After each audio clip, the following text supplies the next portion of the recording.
Abran sus Biblias en Hebreos capítulo 4 y vamos a leer del versículo 1 al 13. Hebreos capítulo 4, versículo 1 al 13. Dice la palabra del Señor: temamos, pues, no sea que permaneciendo aún la promesa de entrar en su reposo, alguno de vosotros parezca no haberlo alcanzado. Porque también a nosotros se nos ha anunciado la buena nueva como a ellos, pero no les aprovechó el oír la palabra por no ir acompañada de fe en los que la oyeron. Pero los que hemos creído entramos en el reposo de la manera que dijo: por tanto, juré en mi ira, no entrarán en mi reposo, aunque las obras suyas estaban acabadas desde la fundación del mundo. Porque en cierto lugar dijo así del séptimo día, y reposó Dios de todas sus obras en el séptimo día. Y otra vez aquí: no entrarán en mi reposo. Por lo tanto, puesto que falta que algunos entren en él, y aquellos a quienes primero se le anunció la buena nueva no entraron por causa de desobediencia, otra vez determina un día hoy, diciendo después de tanto tiempo por medio de David, como se dijo: si oyeres hoy su voz, no endurezcáis vuestros corazones. Porque si Josué le hubiera dado el reposo, no hablaría después de otro día. Por tanto queda un reposo para el pueblo de Dios, porque el que ha entrado en su reposo también ha reposado de sus obras, como Dios de las suyas. Procuremos pues entrar en aquel reposo, para que ninguno caiga en semejante ejemplo de desobediencia. Porque la palabra de Dios es viva y eficaz, y más cortante que toda espada de dos filos, y penetra hasta partir el alma y el espíritu, las coyunturas y los tuétanos, y discierne los pensamientos y las intenciones del corazón. Y no hay cosa creada que no sea manifiesta en su presencia. Antes bien, todas las cosas están desnudas y abiertas a los ojos de aquel a quien tenemos que dar cuentas. Vamos a orar, Señor. Padre, en el nombre del Señor Jesucristo, con mucho temor y reverencia nos acercamos a tu palabra. Te pedimos una vez más que nos ilumines para poder entender esta porción de las Escrituras. Te ruego, Padre, que me acompañes para poder explicarla y poder sacar enseñanzas y aplicaciones para nuestras vidas. Ayúdanos, Padre. Queremos entender, queremos santificarnos, queremos, Señor, practicar estas cosas a fin de poder entrar en ese reposo de tu presencia, Señor. En el nombre de Jesús yo te ruego en esta mañana. Amén. Luego de que Dios haya liberado al pueblo de Israel de la esclavitud de Egipto, a través de una serie de milagros, incluyendo las 10 plagas y el cruce del Mar Rojo cuando lo abrió, Él lo guía a través del desierto hasta el monte Sinaí, donde entra en pacto con ellos, dándole su ley, haciendo de ellos un pueblo especial. Según la narrativa bíblica, el pueblo de Israel permaneció un buen tiempo en Sinaí, hasta que un día Dios ordena que vayan hacia la tierra prometida, tierra que le había sido prometida a sus antepasados, Abraham, Isaac y Jacob. Así que ellos emprendieron el viaje y fueron por la península del Sinaí, llegando a la frontera de Canaán, a un lugar muy importante, y subrayen, se llama Cades Barnea. Sería en la frontera de lo que sería Canaán. Y es ahí, en ese lugar fronterizo, a las puertas de la tierra prometida, en Cades Barnea, que el pueblo de Israel, en vez de aferrarse a la promesa de Dios de que esa tierra sería su herencia, donde ellos encontrarían el reposo, donde encontrarían ellos paz y seguridad de todos sus enemigos, y que iban a gozar de Dios y de su presencia, ellos endurecen su corazón y se rebelan contra Dios vivo, por lo que recibieron un justo castigo. Le voy a contar mejor el contexto para que se pueda entender. Dios habló a Moisés dándole una importante instrucción.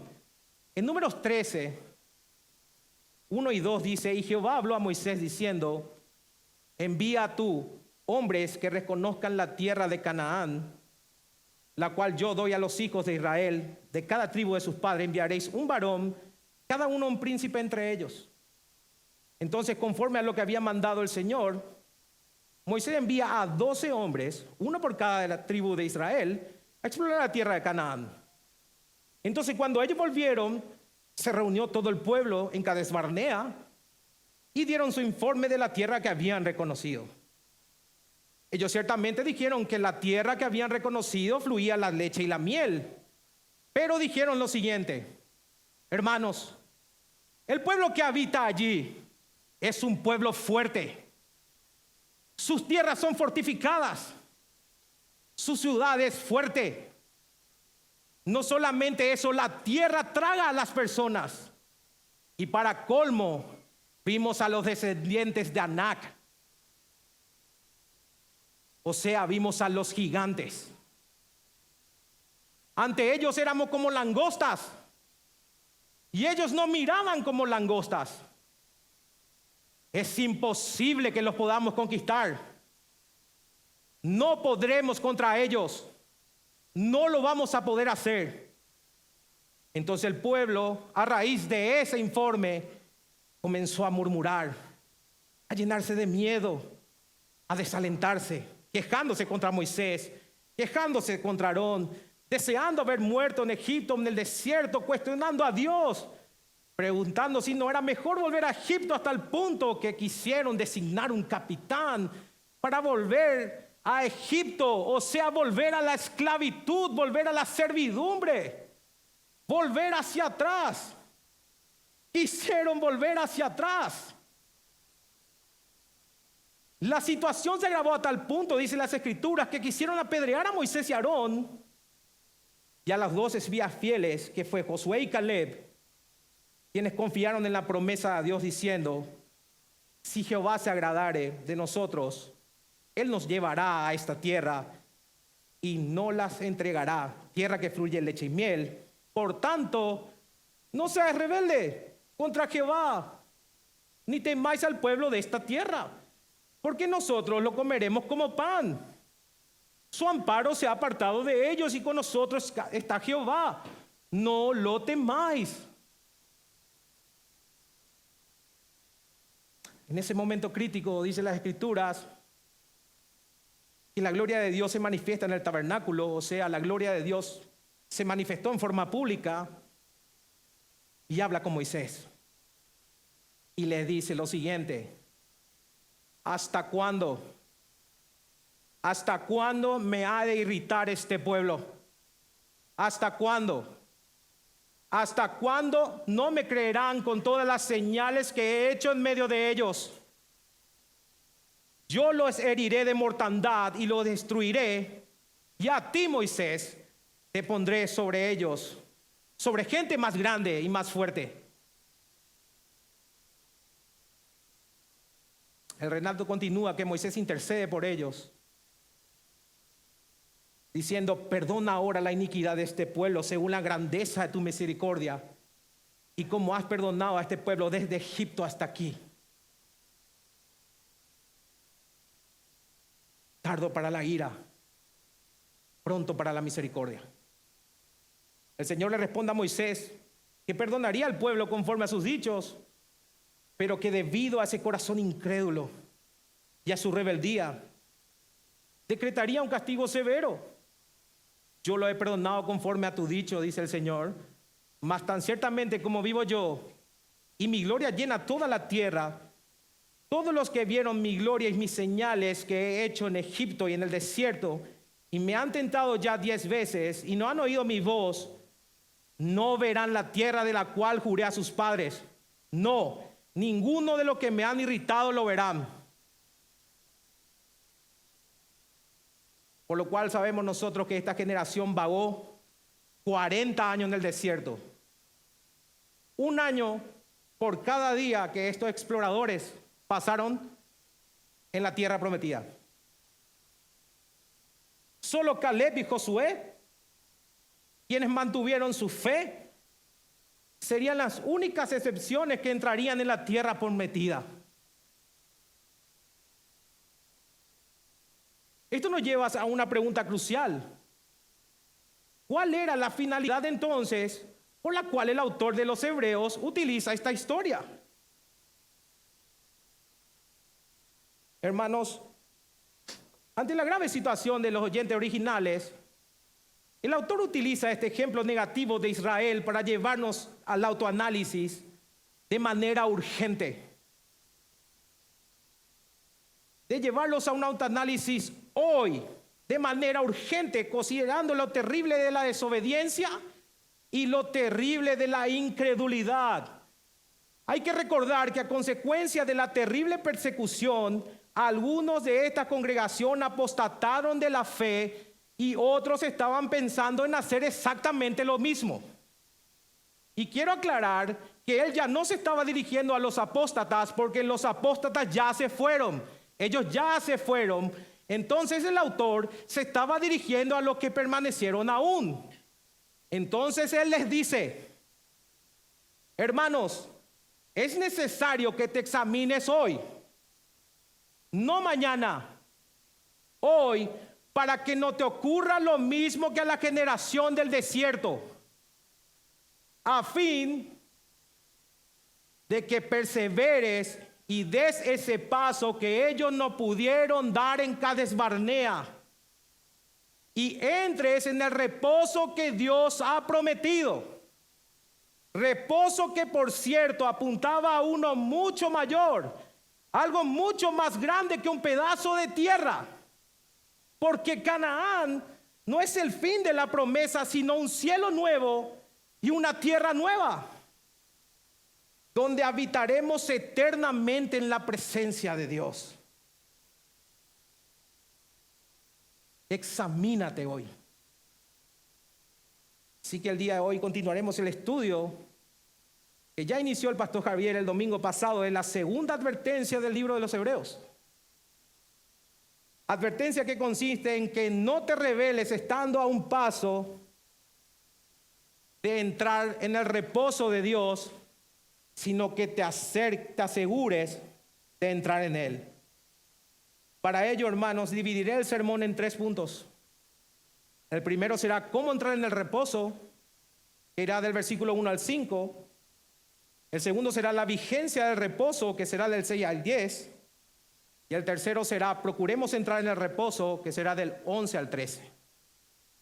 El primer punto, cómo entrar en el reposo. El capítulo 4 lo entenderemos mejor a la luz de los últimos versículos del capítulo 3, que son un conjunto de preguntas retóricas, diría yo, hasta como una especie de catecismo. Dice Hebreos capítulo 3, versículos 16 al 19. ¿Quiénes fueron los que habiendo oído le provocaron? Esa es una pregunta. ¿Quiénes fueron los que habiendo oído le provocaron? La respuesta es la generación del desierto. ¿No fueron todos los que salieron de Egipto por manos de Moisés? ¿Y con quién estuvo el disgustado 40 años? ¿No fue con los que pecaron cuyos cuerpos cayeron en el desierto? No fue con los que pecaron. ¿Y a quiénes juró que no entraría en su reposo sino aquellos que desobedecieron? Y vemos que no pudieron entrar a causa de su desobediencia.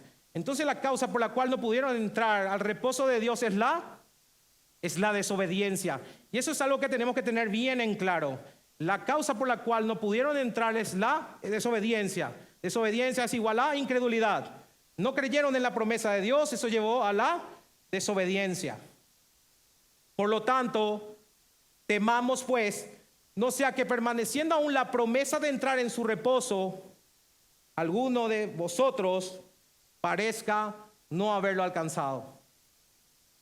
Entonces aquí el autor expresa su corazón pastoral al demostrar su preocupación por sus lectores de la posibilidad de que no sean salvos y de que pudieran caer, enlazando la incredulidad de Israel que recibió el juicio por parte de Dios con ellos, haciendo una advertencia, diciéndole a cada uno, por ende también a cada uno de nosotros: hermano, hoy mismo debes examinarte y con temor debes hacerlo. No ignores lo que ocurrió a la generación del desierto, quienes escucharon las buenas nuevas y no entraron al reposo de Dios por no creer. con mucho temor considera las consecuencias de la incredulidad, a fin de que compruebes si en verdad has creído y si te has apropiado del reposo de Dios. Deberías temblar ante la sola posibilidad de que no entres al reposo de Dios. Eso te está diciendo. Parecen duras las palabras, hermanos, pero en verdad la intención de este autor, que desconocemos quién es que ninguno de sus oyentes tenga un corazón incrédulo y se pierda. Él buscaba animarlos a permanecer firmes en la fe del Señor Jesucristo, y que si había algún incrédulo entre ellos, abra los ojos y venga al reposo. Abre los ojos y ven al reposo. Por eso llama a que se examinen, diciéndoles: deben temer ante la palabra de Dios, ante sus amenazas, incluso ante sus promesas que son nuestras. Únicamente por la fe. Así que deben poner a prueba su fe y ver si es verdadera.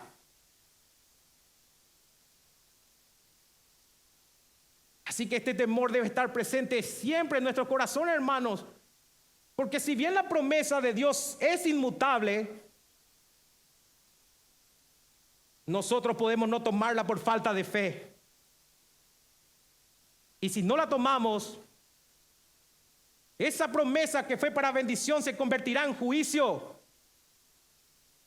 Como dice Juan Calvino, pues si la palabra de Dios no es recibida con reverencia, se convertirá en un testimonio en contra nuestra para condenarnos. Esto le pasó a Israel. La misma promesa de entrar a la tierra prometida se convirtió en un juicio contra ellos. Así que temamos, hermanos. Si algo debe producirte temor, es la sola posibilidad de que alguno de nosotros aquí presente haya escuchado la buena noticia del Evangelio, pero que su corazón ahora permanezca incrédulo.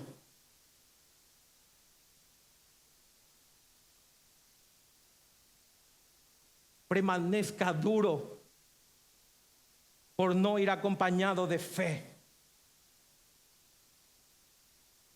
Ahora, el temor al que nos llama el autor no es un miedo servil, porque el perfecto amor echa fuera todo temor, sino una actitud de respeto y seriedad hacia las advertencias y promesas de Dios.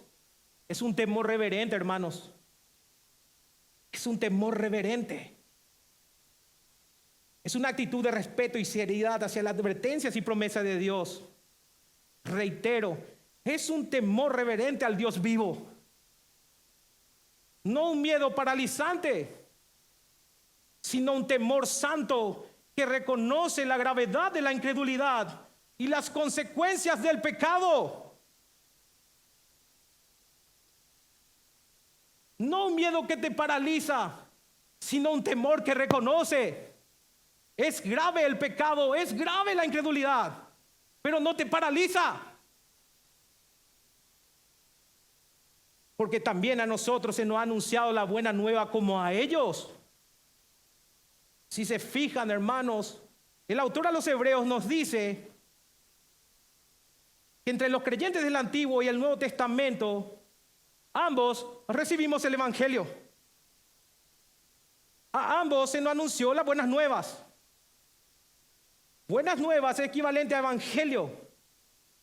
Para el israelita incluía la promesa de entrar en la tierra prometida, que simbolizaba un reposo mayor en Dios, que debía ser recibido por fe. Y para nosotros los cristianos, buenas nuevas del Evangelio de Jesucristo, que nos ofrece reposo espiritual y eterno en plena paz y comunión con Dios.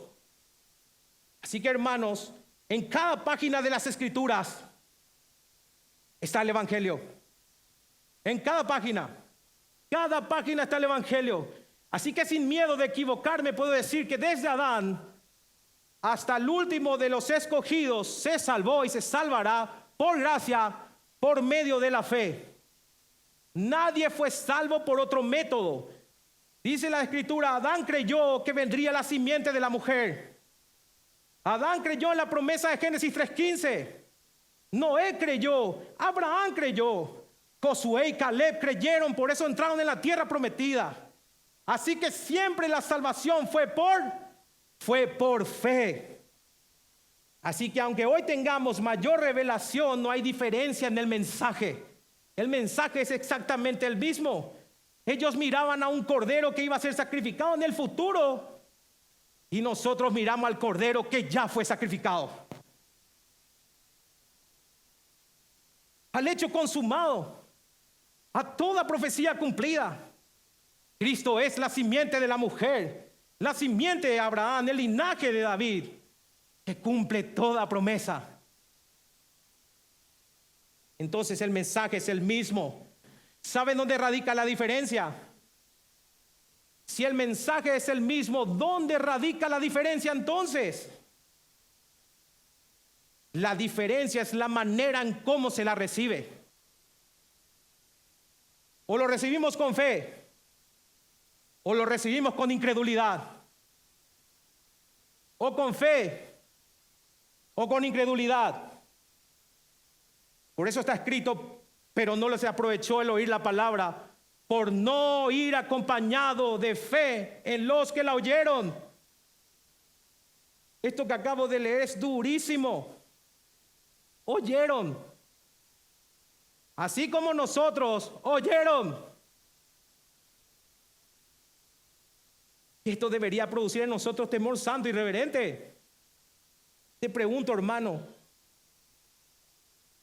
¿viniste preparado a escuchar la palabra de Dios hoy? ¿Preparaste tu corazón para venir? ¿Preparaste tu corazón antes de venir a exponerte a la palabra de Dios? Cada vez que se expone correctamente la palabra de Dios, no es un pastor hablándote. Es Dios hablándote por medio de un siervo suyo. Siervo inútil, por cierto. Por lo tanto, debes ser reverente y prestar atención. ¿Por quién te está hablando? No es un pastor, es Dios mismo. Así que, ¿cómo escuchas el evangelio? ¿Cómo escuchas su palabra? ¿Preparaste tu corazón para venir? ¿O viniste nomás? Te hago todas estas preguntas para que te des cuenta y llegue a la conclusión de que no sos salvo por el mero hecho de cumplir un formalismo de venir los domingos y escuchar la prédica. Porque de nada sirve el oír si no va acompañado de la fe. Y la fe, hermanos, nunca es muerta, siempre se manifiesta en obras de santidad y en una vida de fidelidad. No se manifiesta de otra manera. Como dice John Owen, la fe es la aventura del alma. Es aventurarse en Cristo y entregar el alma a Él. Es decir, la fe verdadera implica confianza y entrega total a Cristo. Total. En eso consiste la vida cristiana. Escuchamos lo que Él nos dice, confiamos y lo ponemos en práctica. Amén.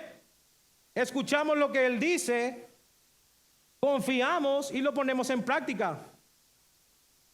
Sin embargo, volviendo al ejemplo de la generación del desierto, ellos no le creyeron a Dios a pesar de haber visto milagros durante años y años. Por tanto, Dios juró que no entrarían en su reposo. Imagínense que de toda una generación solamente 2 entraron, Josué y Caleb, quienes creyeron a Dios. Solamente 2 entraron a la tierra prometida. Dice Spurgeon, la incredulidad es el pecado más fatal porque priva a las almas de la bendición de Dios. Un corazón incrédulo está cerrado a la gracia y la misericordia y nunca encontrará el reposo prometido hasta que se vuelva a Cristo en fe. está cerrado. No va a aceptar la gracia nunca.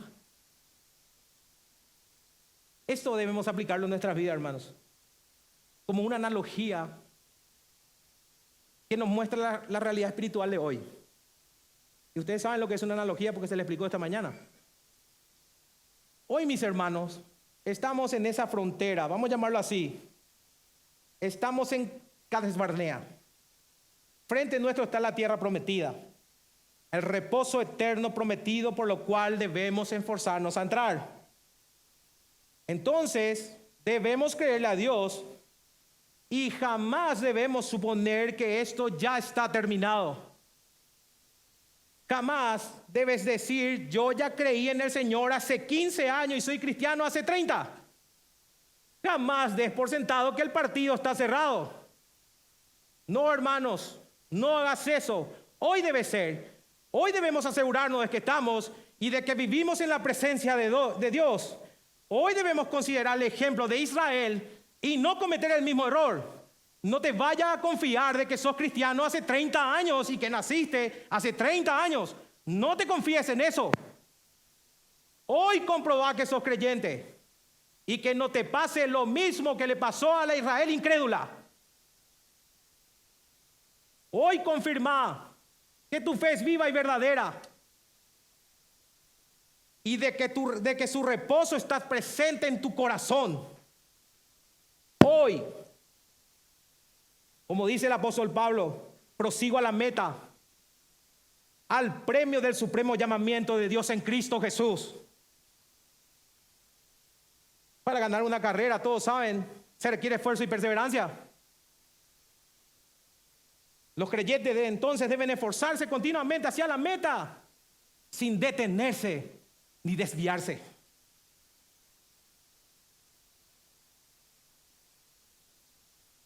Por otra parte, el tener comunión con Dios trae paz y seguridad. Dios le hizo a Israel una promesa, que los libraría de todo enemigo y que vivirían en su presencia. Y esto representaba reposo, paz y seguridad en sus vidas. Pero al instante que desobedecieran, esa paz y seguridad sería retirada y se desvanecía. En la vida cristiana es igual. Un cristiano que vive en desobediencia, y atiéndanme, hermanos, un cristiano que vive en desobediencia no experimentará la paz y seguridad de Dios. No experimentará. Eso no quiere decir que pierda la salvación, pero sí quiere decir que pierde las bendiciones. Y a mi modo de ver es una forma triste de vivir el cristianismo. Por tanto, debemos creer en esta promesa de que el reposo está vigente y de que podemos entrar por la fe, porque ese es el requisito: creer a Dios, creer en su mensaje, creer en su palabra, y esa palabra es Jesucristo. Pero lo que hemos creído, entramos en el reposo de la manera que dijo: por tanto, juré en mi ira, no entrarán en mi reposo, aunque las obras suyas estaban acabadas desde la fundación del mundo. Versículo 3. Entonces, luego de que llamara a un profundo autoanálisis por medio de las historias de la generación del desierto, el autor afirma: los que hemos creído, entramos en el reposo. No dice entraremos como hablando del futuro, sino está hablando en tiempo presente. Entramos. O sea, en este preciso momento, aunque no todavía en plenitud, todo aquel que cree en el Evangelio y en las promesas de Dios está y entrará en el reposo de Dios. Hermano, quiero que te lleves esa promesa y entiendas. Todo aquel que cree en el Evangelio y en las promesas de Dios está y entrará en el reposo de Dios. Así que, hermanos, ya estamos en el reposo de Dios. Y déjenme decirles algo: cada domingo que nos reunimos como iglesia, Por eso le instamos tanto a que no dejen de congregarse, aparte que es un mandato, es un deleite, es una prefiguración del reposo eterno que llegará un día. Un día, hermanos, estaremos con Él eternamente, reposando y gozándonos de nuestro Señor eternamente. Y el congregarnos cada domingo es una prefiguración de ello.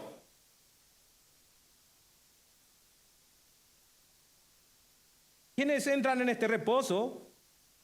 La respuesta es nosotros los creyentes, los que hemos demostrado nuestra fe, los que hemos confesado su nombre.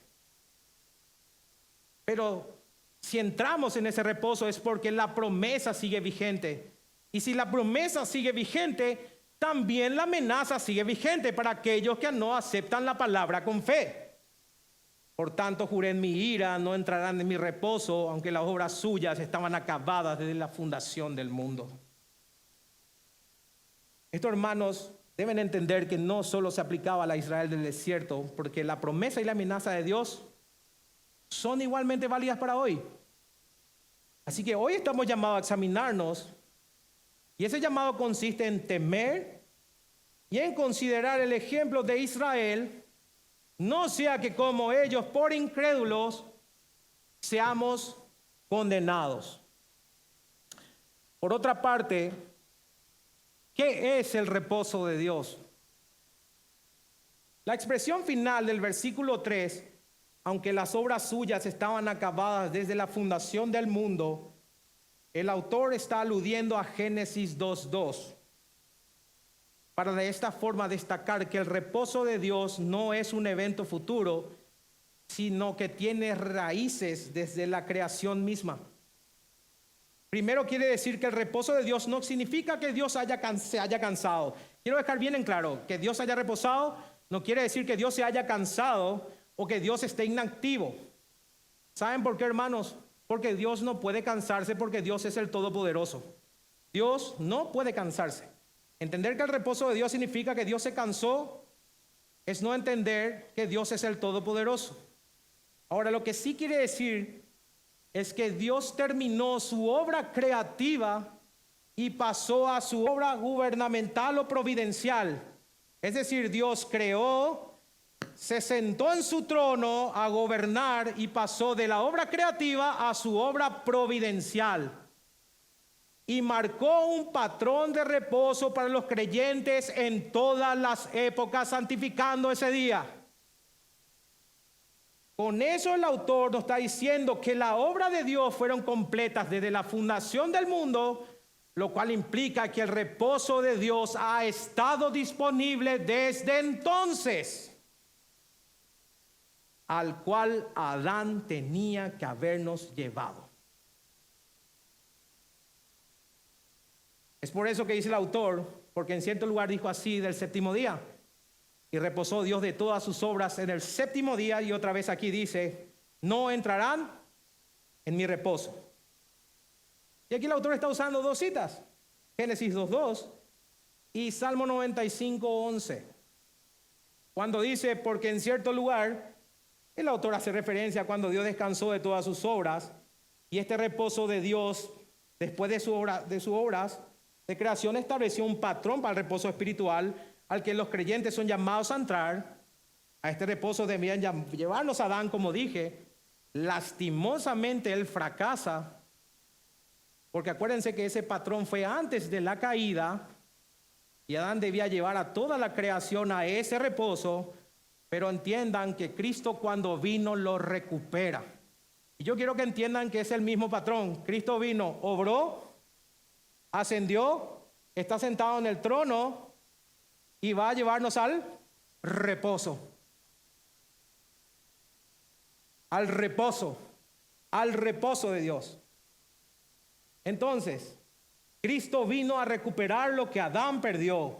Este reposo entonces no se refería simplemente al descanso físico, sino al reposo eterno espiritual que Dios preparó para su pueblo. Un reposo para el pueblo. Entonces este reposo era una sombra del reposo que los creyentes tienen en Cristo, que comienza en esta vida ¿Y en dónde se completaría? En la eternidad. Reposar del pecado, reposar de todo. Gozarse de la presencia de Dios para siempre. Pero el que endurece su corazón, como lo hizo Israel en el desierto, el que no toma en serio esta advertencia, no entrará en el reposo de Dios. No entrará. Y eso lo podemos ver por la reiteración constante del autor tomando la advertencia del Salmo 95. No entrarán en mi reposo.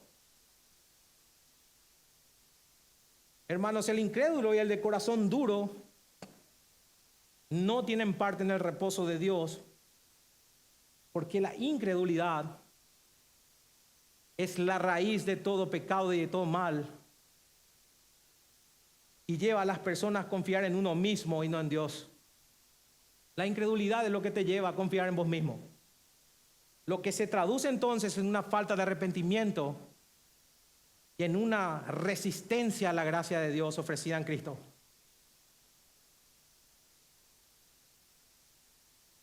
Eso es lo que pasa. Así que la única manera de entrar en este reposo, hermanos, es por medio de la fe. Ese es el único requisito. Así que les digo, abandonen todo lo demás. Solo confíen en Dios y crean en Él hasta el final. Lo que nos lleva a nuestro segundo punto del sermón: la vigencia del reposo. En base a todo lo que el autor dijo, de que si tenemos fe, entraremos en el reposo, y de que si somos incrédulos, no entraremos. Dice, por lo tanto, puesto que falta que algunos entren en él, y aquellos a quienes primero se le anunció la buena nueva no entraron por causa de desobediencia, otra vez se termina un día hoy diciendo, después de tanto tiempo, por medio de David, como se dijo, si oyeres hoy su voz, no endurezcáis vuestros corazones. Cuando dice el autor, puesto que falta que alguno entre en él, él tenía en mente que Josué y Caleb entraron en la tierra de Canaán porque pusieron su confianza en Dios y que Dios cumplió su palabra. Estos dos hombres fueron privilegiados de entrar en la tierra prometida porque Dios no faltó a sus promesas. Y déjenme decirle que este hecho es tan ciertísimo a lo largo de todas las edades que nosotros podemos estar seguros de que Dios va a cumplir su promesa, hermanos. Dios va a cumplir su promesa. Hermanos, tengan por seguro que Dios va a cumplir. Crean, Dios va a cumplir su promesa, Él lo hará. Crean en lo que Dios dice, Él lo hará. Lo que Dios dice, Él lo hará. Por eso hay una justa recompensa, tanto para el que cree como para el que no cree. Porque Dios dice que Él lo hará. Y esto no es una cuestión de injusticia, porque nadie tendrá excusa. Porque como dice el autor, aquellos a quienes primero se le anunció la buena nueva no entraron por causa de desobediencia. O sea, esa gente que oyó la voz de Dios en el Sinaí y recibió la ley de Moisés y se negó a aceptar la promesa, recibieron lo que le correspondía. ¿Y qué es lo que le correspondía? Por la incredulidad, que se le niegue la entrada a la tierra prometida. Eso no es injusticia. Si se te predica el evangelio y rechazás, ¿qué es lo que se te espera? Condenación. Por consiguiente, mucho tiempo después de que haya ocurrido los eventos con Israel en el desierto, Dios nuevamente estableció cierto día llamándolo como hoy. Cuando dice hoy, le da un carácter de atemporalidad. O sea, mucho tiempo después, Dios habló por medio de David en el Salmo 95, instándonos a escuchar su voz en lugar de endurecer nuestros corazones. Y quiero decirle, hermanos, que la palabra siempre es válida, y me sorprende cómo esta mañana hablamos de lo mismo, que la palabra siempre es válida y permanente, no importa en qué año se la lea, no importa cuántos siglos pasen. La palabra abarca todas las edades y su mensaje sigue siendo tan claro, tan seguro y tan vigente como la primera vez que fue pronunciada.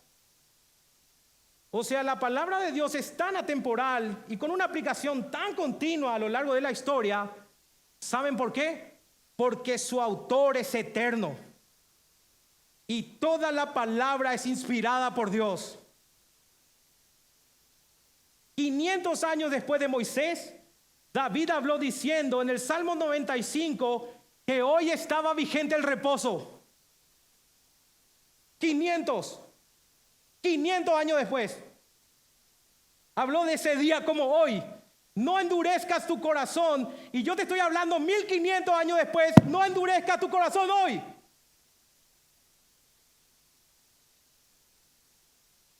Porque la palabra es atemporal.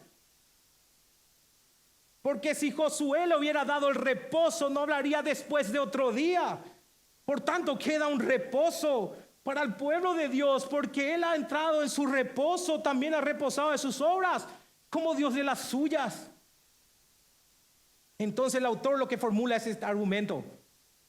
Sabemos por la Escritura que Dios prometió un reposo y que ese reposo literalmente se cumplió con Josué, quien le dio la victoria cuando se dirigió a las tribus de Rubén y Gad y a la mitad de Manasés, diciéndoles, y eso está en Josué 22:4, pueden anotarlo: ahora pues, que Jehová vuestro Dios ha dado reposo a vuestros hermanos, como lo había prometido, volved, regresad a vuestras tiendas, a la tierra de vuestras posesiones que Moisés, siervo de Jehová, os dio al otro lado del Jordán. Entonces, si Josué hubiera dado el reposo, y como ven se cumplió, no se hablaría después de otro día como se habla en Salmo 95. 500 años después.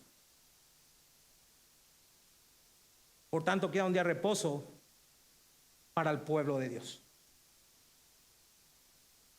Entonces, para el creyente, este día el reposo que permanece es un descanso espiritual que se encuentra en Cristo. Es una realidad continua, es una cesación del pecar que trae consigo la noción de estar ante la presencia sagrada de Dios, siendo el anticipo de la salvación que se experimenta en la vida futura. En términos simples, este reposo de Dios es un reposo espiritual producido por el Evangelio, el cual se ingresa por la fe, y esto era tanto en el Antiguo como en el Nuevo Testamento. Los que oyeron y creen entran en el reposo, tanto en el Antiguo como en el Nuevo Testamento. Hermanos, Josué es un tipo de Cristo. La conexión entre ambos nombres es enorme porque ambos tienen la misma raíz. El nombre Josué en hebreo es Yehoshua. Y Jesús es Yeshua. Y ambos nombres significan salvación y liberación.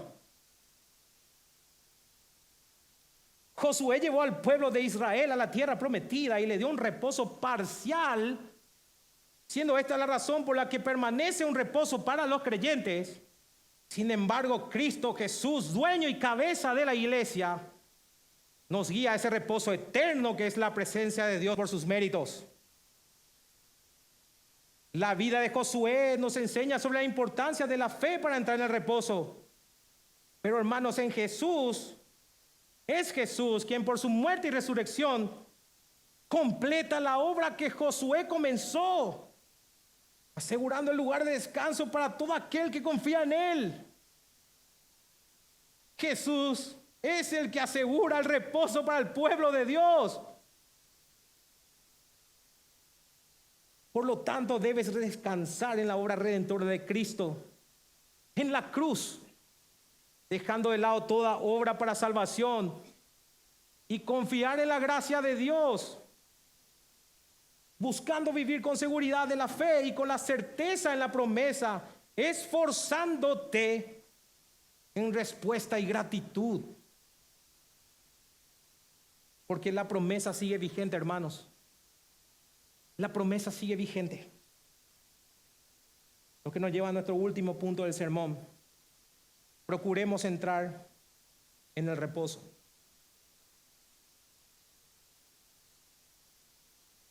Versículo 11 al 13. Vamos a leer primero el versículo 11. Procuremos pues entrar en aquel reposo para que ninguno caiga en semejante ejemplo de desobediencia. Aunque la salvación, por consecuente, el reposo es un don de Dios, los creyentes, hermanos, tenemos la responsabilidad de esforzarnos en la fe de una forma activa y diligente, ¿verdad? ¿Verdad que sí? La salvación es un don de Dios, pero eso no inhabilita la responsabilidad del hombre en su santificación. ¿Estamos de acuerdo? Por eso el autor nos dice que procuremos entrar en ese reposo y que no caigamos en semejante ejemplo de desobediencia. ¿Saben por qué? Porque Dios no puede ser burlado. Dios no puede ser burlado.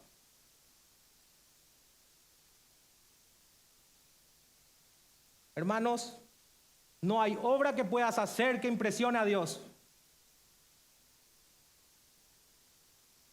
Cuando haces algo bueno, es simplemente un siervo inútil haciendo lo que tiene que hacer. Todo lo que tenemos, todo lo que hacemos, todo lo que recibimos, es por gracia, a la cual accedemos por medio de la fe.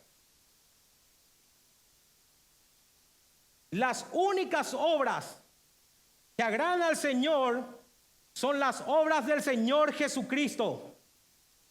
Y esa es tu garantía y la única razón por la cual puedes entrar en su presencia.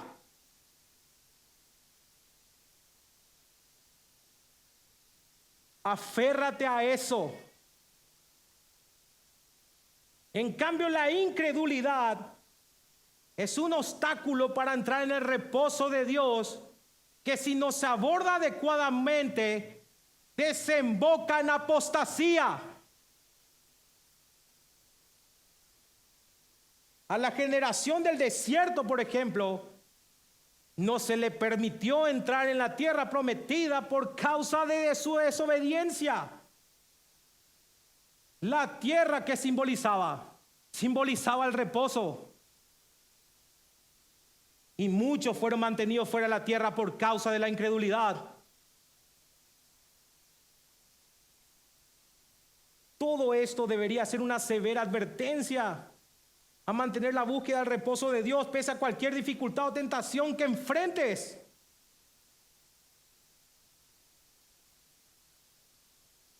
Este versículo, hermanos, cuando lo leas, el 11, toma mayor dimensión si lo lees a la luz del versículo 6.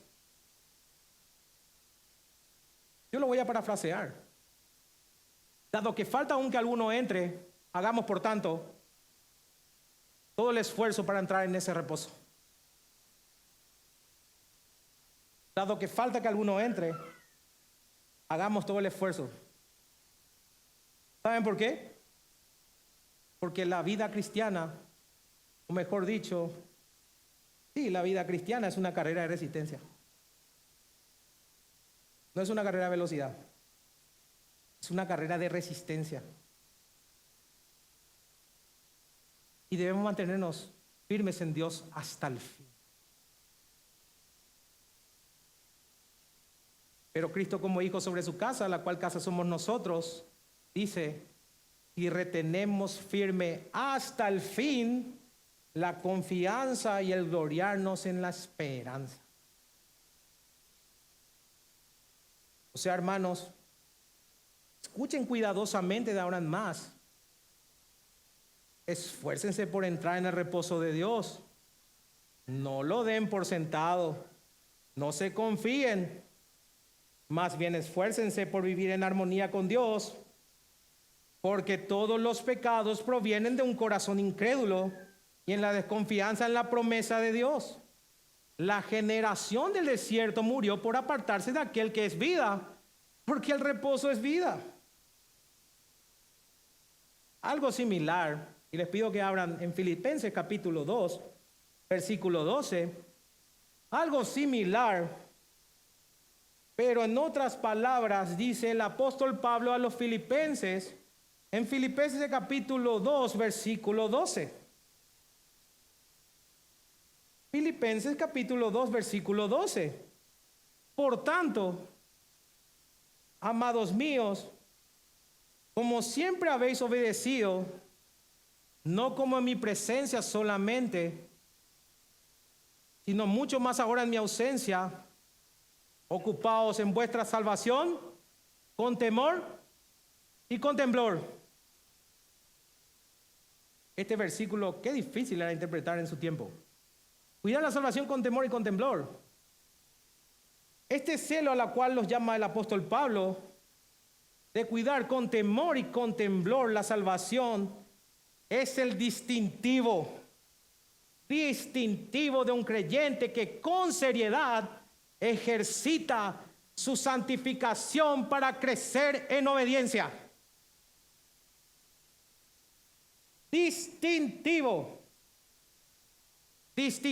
para que nadie caiga como ocurrió en el desierto, que a causa del pecado cayeron muertos por apartarse espiritualmente y quedar en completa ruina. Cuida tu salvación con temor y con temblor. Así que, hermanos, lo que el autor está diciendo, debemos cuidarnos unos a otros, porque, y atiendan esto, porque realmente me es difícil transmitirlo, porque si alguno de nosotros cae, siguiendo el ejemplo de Israel, al igual que ellos, el que cae se convertirá en ejemplo moderno. En cómodas palabras, serás un ejemplo moderno de la generación del desierto. Un incrédulo que no entra en el reposo de Dios.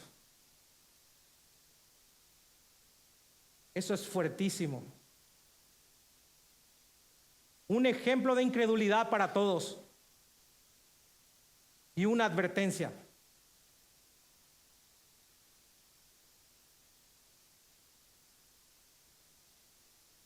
Pero ¿qué hago, pastor, si me doy cuenta que no confío en Dios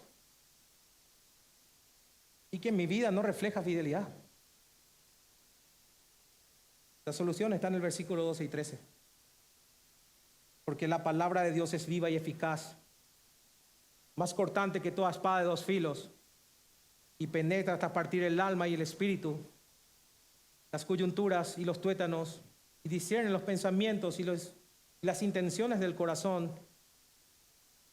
Y no hay cosa creada que no sea manifiesta en su presencia. Antes bien, todas las cosas están desnudas y abiertas a los ojos de aquel a quien tenemos que dar cuentas. Hermanos, ¿saben dónde acaba todo engaño? ¿Saben dónde cae toda careta? ¿Saben dónde cae toda apariencia? Cuando nos exponemos a la palabra de Dios. Y déjenme decirle que por eso el hombre huye de la palabra de Dios, porque todo lo oculto sale a la luz. Todo lo oculto sale a la luz, porque Dios no puede ser burlado. Y nadie puede esconderse de Él, aunque muchas veces nos comportamos como Adán y queremos escondernos o pretendemos escondernos de Él. Quizás puedas esconderte de tus amigos, quizás puedas esconderte en tu trabajo, quizás puedas esconderte de tus pastores, quizás puedas esconderte de tu congregación, pero déjame decirte que hay una realidad de la que no vas a poder escapar nunca. Que la palabra de Dios es viva y eficaz y semejante a una espada de doble filo, por lo cual va a salir tarde o temprano toda la luz y Dios no puede ser burlado. A Dios nadie lo puede engañar. Dios lo sabe todo. ¿Se ocultará alguno, dice Jehová, en escondrijo que yo no lo vea? A ver, Dios está en todos lados. Dios es omnipresente. ¿Sí o no? ¿Se ocultará alguno, dice Jehová, en escondrijo que yo no lo vea? Más o menos diciéndote, te podrás esconder en algún lugar que yo no te vea. Imposible. ¿No lleno yo, dice Jehová, el cielo y la tierra? Hermano, no vas a poder esconderte. No hay lugar donde puedas esconderte del Señor. Quizás puedas esconderte de la congregación, del pastor, de tu amigo, de tu trabajo, inclusive de tu esposa o de tu esposo, pero jamás del Señor. Y vas a rendir cuentas.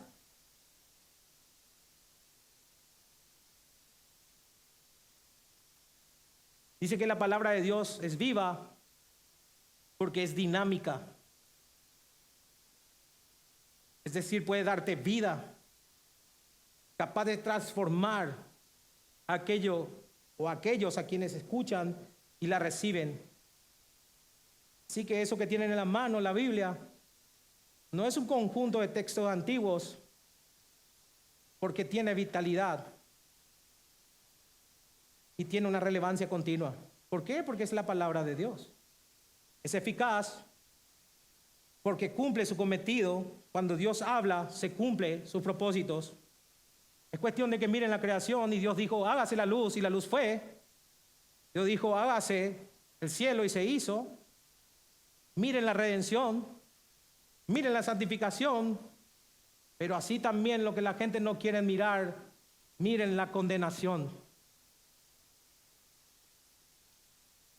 Él dijo y así será. Y comparable con el arma más cortante del mundo antiguo, la espada de doble filo, porque aquel que escucha y obedece entra en el reposo de Dios y tiene vida eterna. Pero aquel que se rehúsa a escuchar no entra al reposo y será condenado por la eternidad. Por eso es una espada de doble filo. El que cree será salvo, pero el que la rechaza será condenado.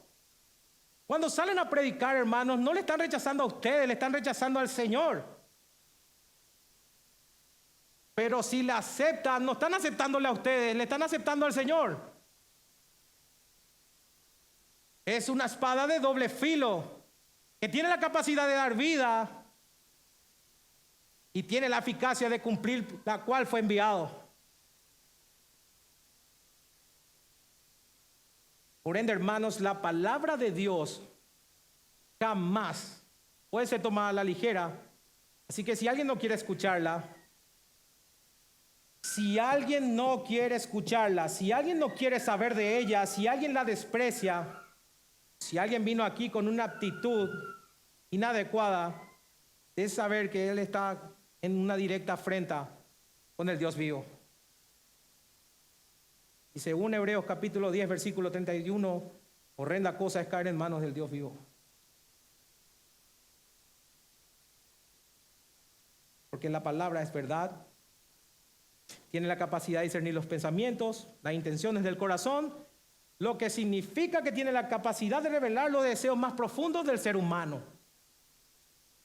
Por eso nadie quiere escucharla. Y es que no se le da un corazón nuevo.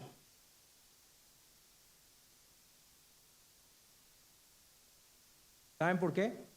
Porque no solamente trata con lo externo. La palabra trata con lo interno, hermanos. John Owen decía que la palabra de Dios puede juzgar y exponer el pecado, llevar la convicción y guiar al arrepentimiento.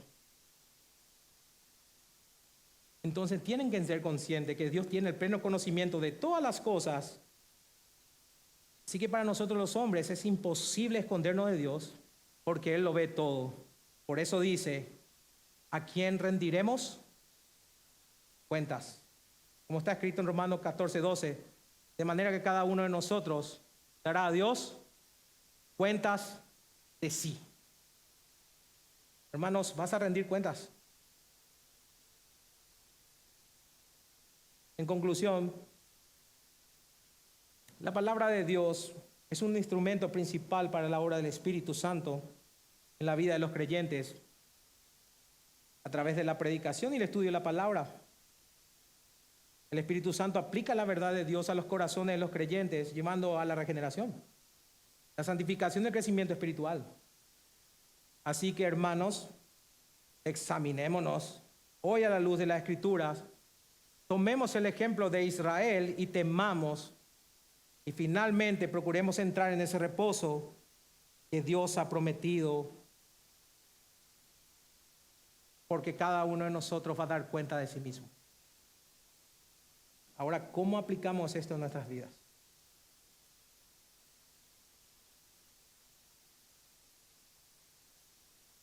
Lo primero, que la promesa de Dios es un reposo eterno para los creyentes. Es un reposo que sigue vigente. El puritano John Owen dio 5 características de lo que este reposo significa. Este reposo significa paz con Dios. Este reposo significa libertad de un espíritu servil, como de esclavitud, y de poder estar en la adoración y en el servicio a Dios. Reposo significa liberación de la carga mosaica. Reposo significa libertad de culto según el Evangelio. Reposo significa el descanso que Dios mismo disfruta. Ahora, este reposo requiere que lo recibamos con fe, por lo que no basta con solo escuchar la palabra de Dios, sino que debemos creerla y actuar en consecuencia.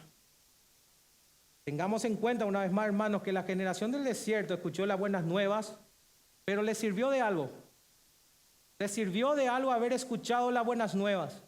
¿Les sirvió de algo el haber escuchado el Evangelio? No, no les sirvió de nada por no haber estado acompañado de la fe. Esto mismo podría sucedernos. El estar en la iglesia toda la vida, escuchando la palabra, guardando las formas, hablando con los modismos cristianos, pero aún así tener un corazón incrédulo y no entrar en el reposo de Dios. Por eso es necesario el examinarnos, y por eso están estas porciones de las Escrituras. Ahora, cuando se te dice estas cosas, no se está buscando generarte un terror que te aparte de la fe, sino más bien un temor reverencial. Cuida tu salvación con temor y con temblor. Cuida tu salvación, el bien más preciado que tienes. En segundo lugar,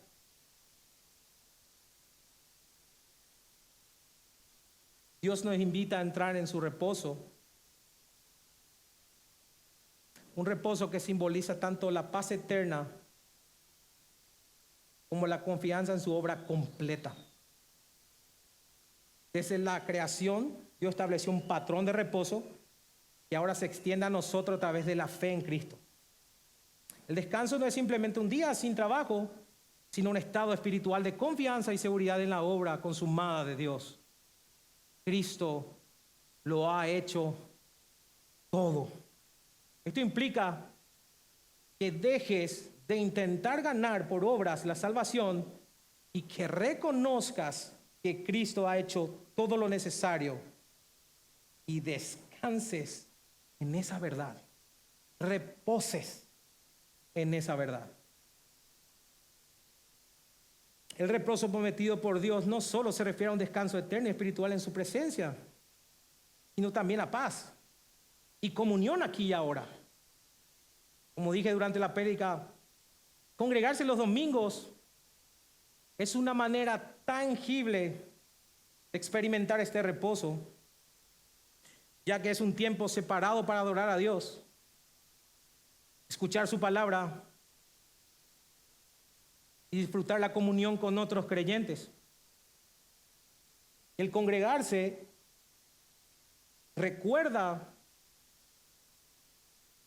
nos recuerda semanalmente la obra completa de Cristo. Él ya lo hizo todo. Si como Dios descansó de su obra en el séptimo día, nosotros descansamos en la obra consumada de Jesús. Este día de reposo nos permite detenernos de nuestras labores, cada uno según su profesión o su labor.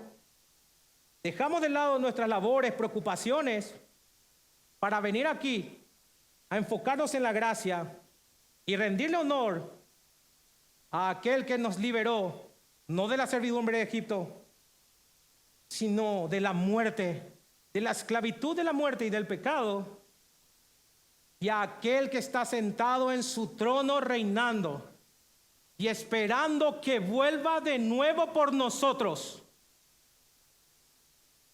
Eso es lo que estamos esperando, hermano, que Él vuelva. Maranata, Cristo vuelve. Él va a volver.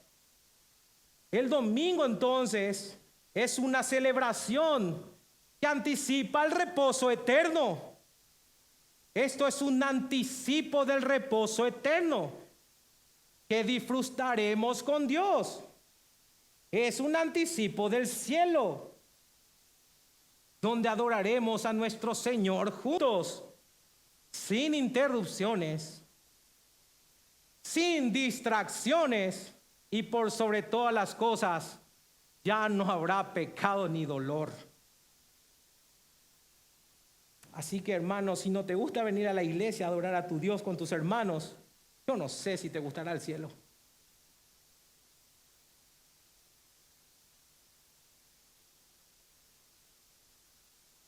Si alguien aquí no conoce al Señor Jesús aún, amigo, en Hebreos 4, el autor nos habla de un reposo prometido por Dios. Y este reposo no es un descanso físico, sino una paz espiritual eterna que solo se encuentra en Dios. Es una invitación a entrar a una relación profunda y significativa con el Creador del universo. Sin embargo, esta promesa de reposo viene con una advertencia: no todos entrarán en él. La razón es clara: la desobediencia, la incredulidad. Ambas impiden a muchos experimentar esta paz, experimentar este descanso, porque la incredulidad y el pecado nos separan de Dios, y yo doy fe de eso. La generación del desierto no pudo entrar en la tierra prometida, como vimos, debido a su desobediencia y falta de fe. Del mismo modo, nuestros pecados impiden experimentar el reposo de Dios. Pero si te arrepientes y si crees en verdad en el Señor Jesucristo de todo corazón, serás salvo y entrarás en su reposo hoy, no mañana, sino hoy. Hoy entrarás. Amigo, te ruego que consideres tu situación eterna el día de hoy, no mañana, hoy, porque nadie sabe si hay un mañana. El tiempo es corto. Dice el Señor: venid a mí todo lo que estáis trabajados y cargados, y yo os haré descansar. Vamos a orar.